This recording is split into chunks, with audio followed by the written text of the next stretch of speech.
துன்மார்க்க ஸ்திரீ. அது உன்னை துன்மார்க்க ஸ்திரீக்கும் இச்சகம் பேசும் நாவையுடைய பரஸ்திரீக்கும் விலக்கி காக்கும். உன் இருதயத்திலே அவள் அழகை இச்சியாதே. அவள் தன் கண் இமைகளினால் உன்னை பிடிக்க விடாதே. தேசி நிமித்தம் ஒரு அப்பத் துணிக்கையையும் இறக்க வேண்டியதாயிருக்கும். விபசாரியானவள் அருமையான உயிரை வேட்டையாடுகிறாள். தன் வஸ்திரம் வேகாமல் மடியிலே எவனாவது நெருப்பை வைத்துக் கொள்ளக்கூடுமோ? தன் கால் சுழாமல் எவனாவது தளவின் மேல் நடக்கக்கூடுமோ? பிறனுடைய மனைவி இடத்தில் பிரவேசிப்பவனும் அப்படியே அவளை தொடுகிற எவனும் ஆக்கினைக்கு தப்பான். திருடன் தன் பசியை ஆற்ற திருடினால் ஜனங்கள் அவனை எகழ மாட்டார்கள். அவன் கண்டுபிடிக்கப்பட்டால் 7 மடங்கு கொடுத்து தீர வேண்டும். தன் வீட்டில் உள்ள பொருள்களை எல்லாம் கொடுக்க வேண்டியதாகும். ஸ்திரீயுடனே விபச்சாரம் பண்ணுகிறவன் மதிகட்டவன். அப்படி செய்கிறவன் தன் ஆத்துமாவை கெடுத்து போடுகிறான். வாதையையும் இலச்சையையும் அடைவான். அவன் நிந்தை ஒழியாது. ஸ்திரீயை பற்றிய எரிச்சல் புருஷனுக்கு மூர்க்கத்தை உண்டு பண்ணும். அவன் பழிவாங்கும் நாளில் தப்பவிடான். அவன் எந்த ஈட்டையும் பாரான். அநேகம் வெகுமதிகளை கொடுத்தாலும் அமர்ந்திருக்க மாட்டான். அசுத்தத்திற்கும் வேசித்தனத்திற்கும் விபசாரத்திற்கும் விரோதமாய் இங்கு எச்சரிப்பு சொல்லப்பட்டிருக்கிறது. வேசித்தன பாவம் மிகவும் கொடுமையானது. ஆகையினால்தான் வேசித்தனத்திற்கும் விபசாரத்திற்கும் விரோதமாய் மறுபடியுமாக எச்சரிப்பான வார்த்தைகள் சொல்லப்பட்டிருக்கிறது. தேவனுடைய கட்டளையே நமக்கு விளக்கு, அவருடைய வேதமே நமக்கு வெளிச்சம், போதக சிட்சையே ஜீவ வழி. கர்த்தர் நம்மை சிட்சிக்கும் போது நாம் ஜீவ வழியில் நடப்பதற்கு வாய்ப்பு கிடைக்கிறது. போதக சிட்சை நம்மை துன்மார்க்க ஸ்திரீக்கும் இச்சகம் பேசும் நாவை உடைய பரஸ்திரீக்கும் விலக்கி காக்கும். பரஸ்திரீ நம்மை அழிவுக்கு நேராக இழுத்து கொண்டு போகிறாள். அவளிடத்தில் போகிறவர்கள் தங்களுடைய சரீரத்தையும் ஆத்துமாவையும் கெடுத்து போடுகிறார்கள். அவளுடைய நாவு இச்சகம் பேசுகிறது. இச்சகம் பேசும் நாவுக்கு மயங்குகிறவர்கள் தேவனுடைய உபதேசத்திற்கும் அவருடைய கடிந்து கொள்ளுதலுக்கும் செவி கொடுக்க மாட்டார்கள். பரஸ்திரீ நம்மை நேசிப்பது போல நாடகமாடுவாள்.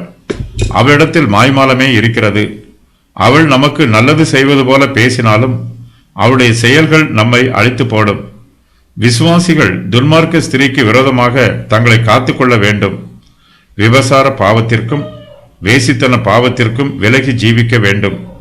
தீமையை விட்டு எவ்வளவு தூரம் விலகி போக முடியுமோ அவ்வளவு தூரம் விலகி போய்விட வேண்டும். துன்மார்க்க ஸ்திரீயின் அழகை நம்முடைய இருதயத்தில் இச்சிக்க கூடாது.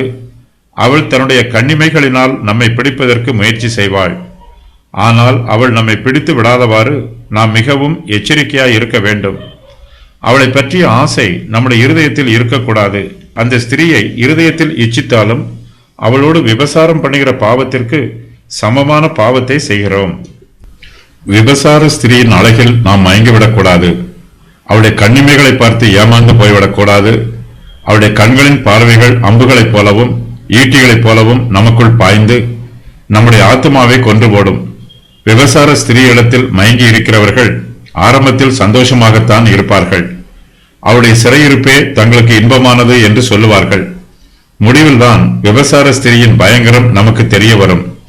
அவருடைய சிறையிருப்பு நம்முடைய சரீரத்தையும் ஆத்மாவையும் அழித்து போடும். விபசார ஸ்திரீயினிடத்தில் அடிமைப்பட்டு கிடப்பது எகிப்து தேசத்தின் அடிமைத்தனத்தை விட மிகவும் பயங்கரமானது. விபசாரியானவள் அருமையான உயிரை வேட்டையாடுகிறாள். வேசியினிடத்தில் சிக்கிக் கொண்டவர்கள் அவள் நிமித்தமாய் ஒரு அப்ப துணிக்கையையும் இறக்க வேண்டியதாய் இருக்கும். விபசார பாவத்தில் சிக்கிக் கொண்டவர்கள் தங்கள் ஐஸ்வர்யத்தை இழந்து பிறரிடம் போஜனத்திற்காக பிச்சை எடுக்க வேண்டிய நிலைமைக்கு மோசமாய் போய்விடுவார்கள். விபசார பாவம் மனுஷரை கொன்று போடுகிறது. மனுஷனுடைய ஆத்மாவையும் ஆவியையும் அழித்து போடுகிறது. தெளிராள் சிம்சோனுடைய உயிரை வேட்டையாடினாள். விபசார பாவத்தில் சிக்கிக் கொண்டவர்களுடைய மனசாட்சி குற்ற உணர்வினால் வேதனைப்படும். விபசாரக்காரன் தேவனுடைய ஆக்கினைக்கு தப்ப முடியாது. பிறனுடைய மனைவியினிடத்தில் பிரவேசிக்கிறவனும் அவளை தொடுகிற எவனும் தேவனுடைய ஆக்கினைக்கு தப்ப மாட்டான். ஒரு சிலர் துணிகரமாக பாவம் செய்கிறார்கள். தங்களுக்கு எந்த தண்டனையும் எந்த தீங்கும் வராது என்று ஆணவமாக பேசுகிறார்கள். இப்படிப்பட்டவர்கள் தங்கள் மடியிலே நெருப்பை வைத்துக் கொள்கிறார்கள். தன் வஸ்திரம் வேகாமல் எவனாலும் தன்னுடைய மடியிலே நெருப்பை வைத்துக் கொள்ள முடியாது. தன்னுடைய கால் சுடாமல் எவனாலும் தளலின் மேல் நடக்க முடியாது. திருட்டு பாவத்தை விட விபசார பாவம் மிகவும் கொடியது. தாவீது உரியாவின் மனைவியாகிய பத்சேபாளோடு விபசாரம் பண்ணினார். நாத்தான் தீர்க்கதரிசி தாவீதின் பாவத்தை அவருக்கு எடுத்துச் சொன்னார். அதை ஒரு உவமையால் விவரிக்கும் போது தாவீதின் விபசார பாவத்தை திருட்டு பாவத்தோடு ஒப்பிட்டுச் சொன்னார். அந்த பாவத்திற்கு மரண தண்டனை கொடுக்க வேண்டும் என்று தாவீதே தன்னுடைய வாயினால் நியாய தீர்ப்பு கொடுத்தார். அப்பொழுது தாவீது அந்த மனுஷன் மேல் மிகவும் கோபம் உண்டவனாகி நாத்தானை பார்த்து, இந்த காரியத்தை செய்த மனுஷன் மரணத்திற்கு பாத்திரன் என்று கர்த்தருடைய ஜீவனை கொண்டு சொல்லுகிறேன். அவன் இரக்கமற்றவனாய் இருந்து இந்த காரியத்தை செய்தபடியினால் அந்த ஆட்டுக்குட்டிக்காக நாளத்தனை திரும்ப செலுத்த வேண்டும் என்றான். அப்பொழுது நாத்தான் தாவீதை நோக்கி, நீயே அந்த மனுஷன் என்று சொன்னான். 2 சாமுவேல் 12:5-7 வரை.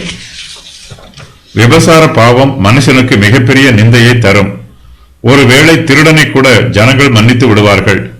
திருடன் தன் பசியை ஆற்ற திருடினால் ஜனங்கள் அவனை எகழ மாட்டார்கள்.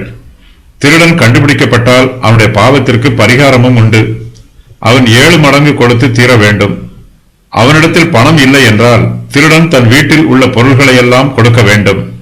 ஆனால் விபசார பாவத்தில் ஈடுபட்டவனுக்கோ இப்படிப்பட்ட பாவ பரிகாரம் எதுவும் இல்லை. ஜனங்கள் அவனை எகழுவார்கள், அவனை தண்டிப்பார்கள். ஸ்திரீயுடனே விபசாரம் பண்ணுகிறவன் மதிகட்டவன். மூடனுக்கு கிடைக்கும் தண்டனை விபசாரக்காரனுக்கும் கிடைக்கும். தனக்கு தண்டனை கிடைக்கும் என்பதை அறியாமலேயே அவன் விபசாரம் பண்ணுகிறான். இவனுக்கு சரீர பிரகாரமான தண்டனையோடு ஆவிக்குரிய தண்டனையும் கிடைக்கும். அவன் தன் ஆத்மாவை கெடுத்து போடுகிறான். விபசாரம் பண்ணுகிறவன் தன்னுடைய நற்பெயரை கெடுத்து போடுகிறான். தன்னுடைய குடும்பத்திற்கு களங்கத்தை உண்டு பண்ணுகிறான். விபசாரக்காரன் தன்னுடைய பாவத்திற்காக மனம் வருந்தி மனம் திருந்தி கர்த்தருடைய சமூகத்தில் பாவ மன்னிப்பு கேட்கும் போது கர்த்தர் தம்முடைய மன்னிக்கும் கிருபையினால் அவனுடைய விபசார பாவத்தை மன்னித்து விடுவார். ஆனாலும் அவன் நிந்தை ஒழியாது, அவன் வாதையையும் இலச்சையையும் அடைவான். தாவீது உரியாவின் மனைவியினிடத்தில் சேர்ந்து பாவம் செய்தார். இதனால் அவருடைய நற்பெயருக்கு களங்கம் உண்டாயிற்று. சத்துருக்கள் தேவனுடைய நாமத்தை தூஷிப்பதற்கும் ஏது உண்டாயிற்று. விபசார பாவத்தில் ஈடுபடுகிறவர்கள் தங்களையும் கெடுத்து போடுகிறார்கள், தங்களுடைய குடும்பத்திற்கும் அவமானத்தை கொடுக்கிறார்கள். கர்த்தருடைய நாமம் தூஷிக்கப்படுவதற்கும் காரணமாய் இருக்கிறார்கள். பிறனுடைய மனைவியினிடத்தில் பிரவேசிக்கிறவனுக்கும் அவளை தொடுகிறவனுக்கும் தண்டனை கிடைக்கும். ஸ்திரீயை பற்றிய எரிச்சல் புருஷனுக்கு மூர்க்கத்தை உண்டு பண்ணும். தன் மனைவியை கெடுத்து போட்டவனை அவன் பழிவாங்க வேண்டும் என்று துடித்துக் கொண்டிருப்பான். பழிவாங்கும் நாளிலே புருஷன் தன் மனைவியை கெடுத்தவனை தப்ப விடாமல் பழிவாங்கி விடுவான். தன்னுடைய மனைவியுடனே விபசாரம் பண்ணினவனை அவளுடைய புருஷன் மன்னிக்க மாட்டான்.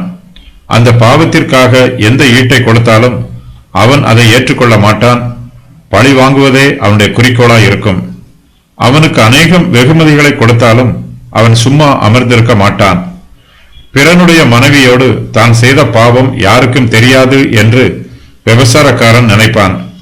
பழைய ஏற்பாட்டு காலத்தில் மறைக்கப்படுகிற விபசார பாவத்தை வெளிப்படுத்துவதற்கு சாப காரணமான ஜலத்தை பயன்படுத்தினார்கள். விபசார பாவம் மனுஷருக்கு மறைவாக இருந்தாலும் கர்த்தருடைய பார்வைக்கு மறைவாக இராது. நியாய தீர்ப்பு நாளிலே கர்த்தர் விபசாரக்காரரையும் வேசிக்கள்ளரையும் தம்முடைய நியாயமான தீர்ப்பினால் நியாயம் தீர்ப்பார்.